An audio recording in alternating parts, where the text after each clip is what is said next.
opponent, and I'm winning most of them, and I will win the rest on appeal.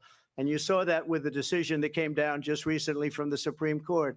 I'm winning most of them. But those are cases, it's called weaponization. Never happened in this country. They weaponized the Justice Department. Every one of those cases was involved with the DOJ, from Atlanta and Fani Willis to the Attorney General of New York and the DA in New York. Every one of those cases. And then they say, oh, he's a criminal. They're the ones that made them go after me. By the way, Joe Biden was found essentially guilty on the documents case. And what happened in my documents case? They said, oh, that's the toughest of them all. A complete and total victory. 2 months ago, it was thrown out. It's weaponization, and they used it, and it's never happened in this country. They used it to try and win an election. They're fake cases. President Trump, thank you. A really quick response here, Vice President Harris, on this notion of weaponization of the Justice Department. Well, let's talk about extreme and understand the context in which this election in 2024 is taking place. The United States Supreme Court recently ruled that the former president would essentially be immune from any misconduct if he were to enter the White House again. Understand, this is someone who has openly said he would terminate, I'm quoting, terminate the Constitution of the United States, that he would weaponize the Department of Justice against his political enemies. Someone who has openly expressed disdain for members of our military. Understand what it would mean if Donald Trump were back in the White House with no guardrails, because certainly we know now the court won't stop him. We know J.D. Vance is not going to stop him. It's up to the American people Vice President to stop Harris. him. Thank you. Lindsay? Vice President Harris, in your last run for president. This is the one that weaponized, not me. She weaponized.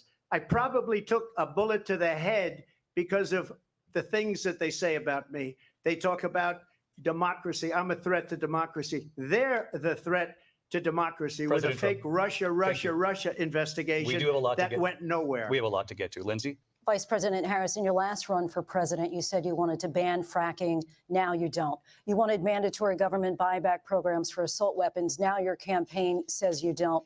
You supported decriminalizing border crossings. Now you're taking a harder line. I know you say that your values have not changed. So then why have so many of your policy positions changed?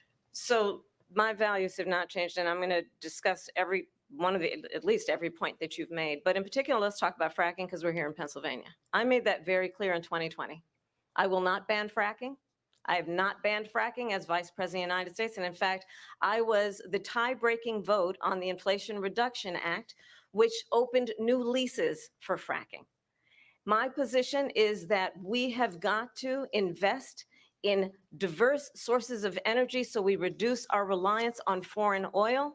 We have had the largest increase in domestic oil production in history because of an approach that recognizes that we cannot over-rely on foreign oil.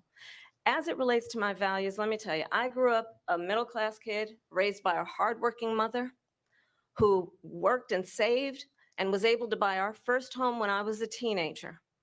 The values I bring to the importance of home ownership, knowing not everybody got handed $400 million on a silver platter and then filed bankruptcy 6 times, is a value that I bring to my work, to say we are going to work with the private sector and home builders to increase 3 million homes, increase by 3 million homes by the end of my first term.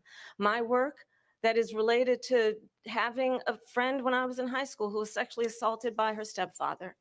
And my focus then on protecting women and children from violent crime is based on a value that is deeply grounded in the importance of standing up for those who are most vulnerable. My work that is about protecting Social Security and Medicare is based on long-standing work that I have done, protecting seniors from scams. My values have not changed. And what is important is that there is a president who actually brings values and a perspective